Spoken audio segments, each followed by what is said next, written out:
की शुरुआत में हम लोग चेन को देखते हैं जो एक पोल में बांधा हुआ था। उसको पीछे का बात याद आता है वो कैसे बांधा हुआ था, क्योंकि प्रिंसेस उसके ऊपर बहुत ज़्यादा पावरफुल एक लाइटनिंग बॉल से अटैक की थी, जिसके कारण ये यहाँ पे बेहोश हो गया था। बेहोश होने के बाद उसको यहाँ पे ला के बांध दिए हैं। वहाँ लोग वो लोग बात सोच ही रहा था, तभी वहाँ पे हम लोग प्रिंसेस के सेवा को देखते हैं जो ला के अदरक का चाय उस मोटे आदमी को देती है, क्योंकि वो बर्फ़ में जम गया था इसलिए उसको बहुत ही ज़्यादा ठंडा लग रहा था। वो उसको पीता है, तब तक वो मैप निकाल के वहाँ बात करने लगती है, क्योंकि वो लोग एक मेडिसिन को खोज रहे थे जो एम्परर को देख के उनको बहुत ही ज़्यादा खुश करा सकते हैं, जिससे एम्परर अपने प्रिंसेस को माफ़ कर सके। प्रिंसेस बाहर निकलती है उस ड्रैगन के साथ, जिसको देख के यहाँ पे चैन बेहोश होने का वापस नाटक करता है। यहाँ पे वो प्रिंसेस आती है, बहुत ज़्यादा हंस रही थी, उसके साथ बहुत ज़्यादा मज़े कर रही थी। यह देख के वो लोग मैप के बारे में बोलते हैं कि हम लोग अभी भी क्लू नहीं खोज पा रहे सही से। तभी प्रिंसेस का नज़र चैन पे पड़ता है, तो वो समझ जाती है कि ये नाटक कर रहा है या बेहोश होने का। इस बात पे उसके पास जाती हैं, उसको बोलती हैं कि मुझे आज बहुत बड़ा मछली मारने का मन है, मुझे कुछ तरीका सीखने का मन है। वो अपना नाइफ निकाल लेती हैं और इसके ऊपर अटैक करने वाली थी, जिसको देख के वो चिल्ला के बोलते हैं नहीं नहीं, मैं अभी जिंदा हूँ, मैं अभी मैं होश में हूँ, ऐसा कुछ भी करने का तुमको ज़रूरत नहीं है। प्रिंसेस से माफ़ी मांगने लगता है, क्योंकि वो पीछे उससे गलती से हो गया, वो उसमें उसका कोई भी हाथ नहीं था, वो मिस्टेकली हो गया। वो बोलता है अगर आपको विश्वास नहीं है तो आप इस ड्रैगन से पूछ सकते हैं।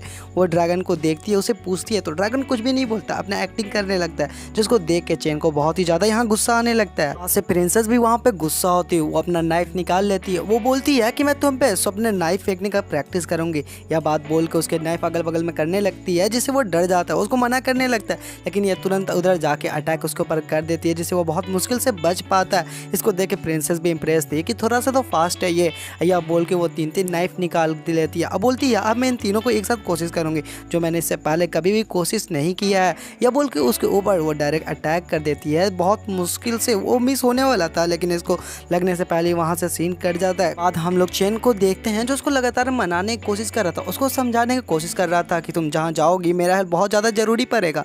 यह भी कोशिश कर रहा था कि वो उसके साथ बहुत ही ज़्यादा हेल्पफुल रहेगा, वो उसको हर चीज़ में मदद करेगा। जिस बात से वो इम्प्रेस्ड हो जाती है, उसको लगता है कि यह फ्यूचर में काम आ सकता है। यह सोच के उसका रस्सी काट देती है, उसको एक कपड़ा दे देती है। अब बोलती है कल से तुम मेरे स्लेव्स रहोगे। बस आगे हम लोग देखते हैं कुछ दिन बाद का सीन, जहाँ वो लोग पहाड़ पास पहुँच जाते हैं, जिसको देख के बहुत ज़्यादा शौक होता है। चैन इसको देख के समझ जाता है यह खतरनाक है। इस बात को वो प्रिंसेस से बोलता है कि अब इसके बाद से मेरा तुम्हारा रास्ता अलग है।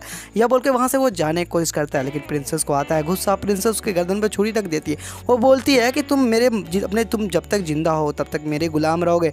इस बात से वो डर के बोलते हैं हाँ हाँ मैं तुम्हारा गुलाम ही रहूँगा। वो लोग आगे बढ़ जाते हैं। चैन को पता था कि ये बहुत ज़्यादा पावरफुल जगह है, क्योंकि यहाँ पे बहुत पावरफुल बीस्ट रहते हैं, जिससे चैन बहुत ही ज़्यादा डर रहा था। लेकिन उन लोगों के कहने पे वो लोग एक दूसरे से हथियार लेकर जो अपने वेपन फेवरेट था वो उठा के आगे बढ़ जाते हैं। वो लोग इधर उधर खोजने लगते हैं, लेकिन वो ड्रैगन डॉग को मिल जाता है। वो फूल इन लोगों को बुला कर लेकर जाता है, जिसको देख के बहुत ज़्यादा खुश होते हैं। वहाँ पे तुरंत प्रिंसेस नीचे जाती है उसको उठाने के लिए। तभी यहाँ पे एहसास चैन को हो जाता है कि इस फूल का हमेशा एक गार्जियन रहता है, जो इसको हमेशा से ही प्रोटेक्ट करता है। यस इस समझ के वो नीचे जाता है प्रिंसेस को बचाने के लिए, उसको रोकता है कि फूल को हाथ मत लगाना, लेकिन यह समझाते हुए वो गलती से वो खुद से ही फूल को हाथ लगा देता है, जिससे वहाँ पे वो गार्जियन स्नेक आ जाता है। स्नेक उनके ऊपर तुरंत अटैक कर देता है, जिसको देख के मोटा आदमी ऊपर खींच लेता है, लेकिन इनके हाथ से वो फूल छूट जाता है, जिसको देख के प्रिंसेस अपना वेपन या कुछ यूज करके इसको पहाड़ में फंसा देती हैं। प्रिंसेस के दोनों सिविक मिलकर उस स्नेक से फाइट करने लगते हैं, लेकिन हम लोग जानते हैं गार्जियन का टाइटल इसी तरह नहीं पड़ता। वो स्नेक बहुत ही ज्यादा पावरफुल था, जिसके कारण वो उन दोनों को बहुत आसानी से जख्मी कर देता, उनको मारने वाला ही था। तो प्रिंसेस वहाँ पे आके उसके ऊपर पावरफुल अटैक करती है। उसका अटैक थोड़ा सा असर तो करता है, लेकिन उसके लायक वो अटैक नहीं था। आपके दोबारा अटैक करने से, उसके पूंछ के अटैक करने से ये दोनों बहुत ही ज़्यादा जख्मी हो जाते हैं। वो स्नेक इनको मारने वाला ही था।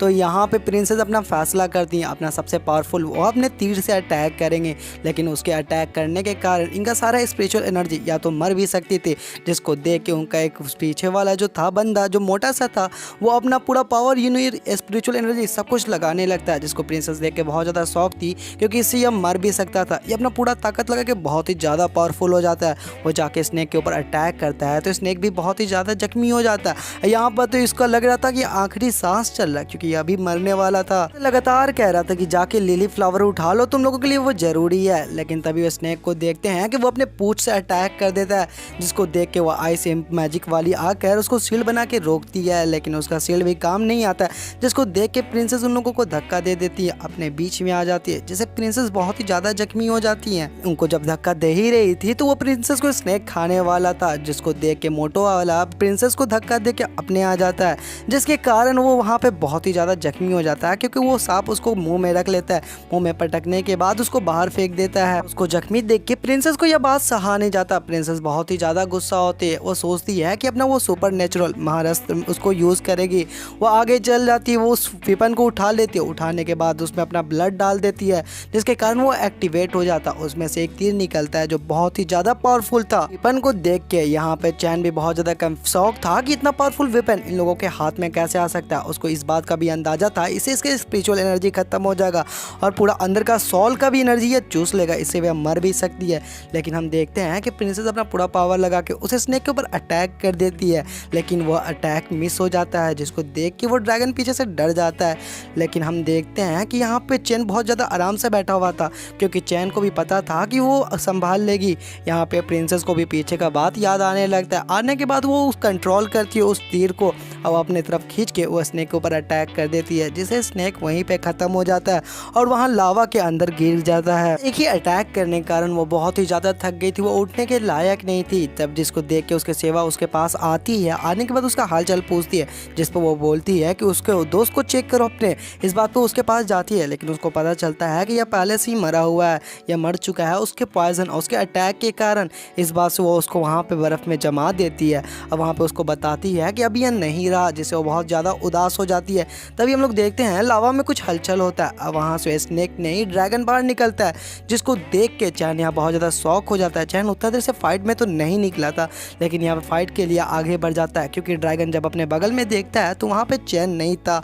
और तो और यहाँ पे वो प्रिंसेस उसके ऊपर अटैक करने का कोशिश करती है, लेकिन वो नहीं कर पाती है क्योंकि अब उसके पास स्पिरिचुअल एनर्जी ना ही सोल एनर्जी बचा हुआ था। ड्रैगन उसके ऊपर अटैक करने के लिए आ जाता है, जिसको देख के उसके सेवक उसको वहाँ से हटाने का कोशिश करती है, लेकिन वो उसको धक्का दे देती है। फिर से वो तीर चलाने की कोशिश करती है, लेकिन उसे नहीं चल रहा था क्योंकि उसका स्पिरिचुअल एनर्जी उतना एनर्जी नहीं बना पा रहा था जिससे वो तीर चल सके। लेकिन यहाँ पे तुरंत चैन जाता है, उसको बहुत ही ज़्यादा स्टाइल में पकड़ के पीछे कूद जाता है। कूदने के बाद उसमें पूरा एनर्जी लगाने लगता है। हम देखते हैं कि चैन के टच करने से ये तीर भी बहुत ही ज़्यादा चमकने लगता है। वो अटैक करने से पहले ही यहाँ एपिसोड ख़त्म हो जाता है। अगर आप लोग सपोर्ट दिखाया तो नेक्स्ट पार्ट ज़रूर बहुत जल्दी आएगा। अगर इससे पहले का नहीं देखे